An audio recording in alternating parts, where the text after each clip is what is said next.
brought in the amphibious boats. The infantry will be ferried in boats as the enemy heavily contests the crossing on the far bank. This is a risky encounter and it's not for the faint-hearted, it's for the brave. And at this moment, a soldier will be facing certain death. And that's the infantry in boats.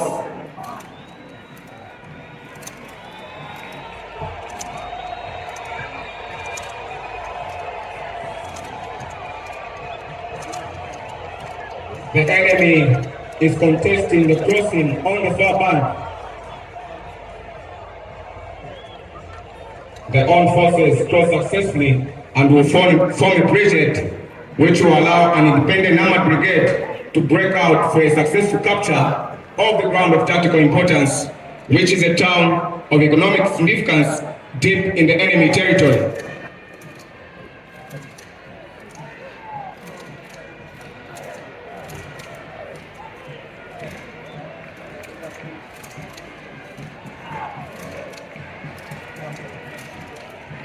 The enemy has suffered serious casualties.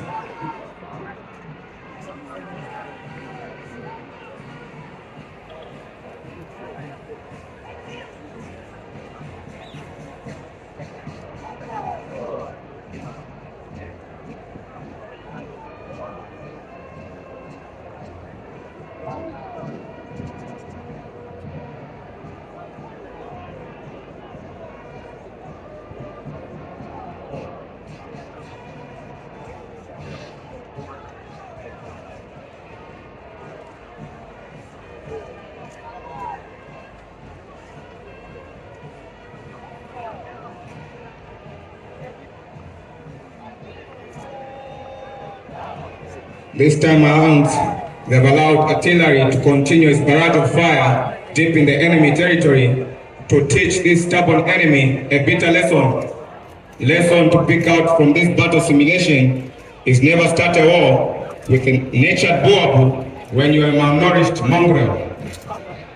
The enemy has suffered serious casualties and has since cried to the hegemony to broker a ceasefire.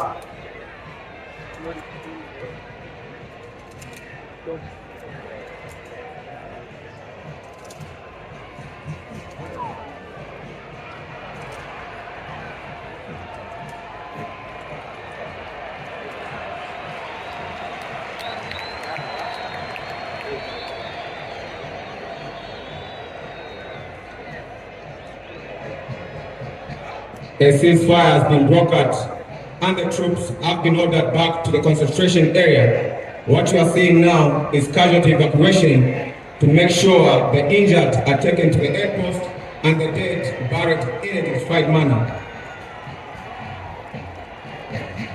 The Zambia National Service troops have been made victorious, still with high morale and determination to continue with another task, as they'll show you during the march past.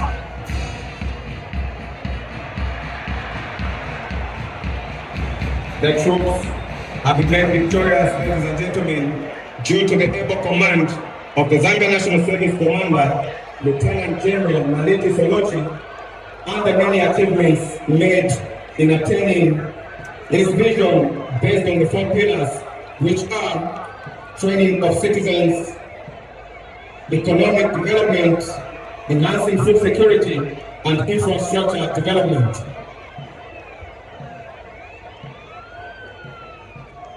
As the troops will be withdrawing, they will be led by the Zambia National Service brass band.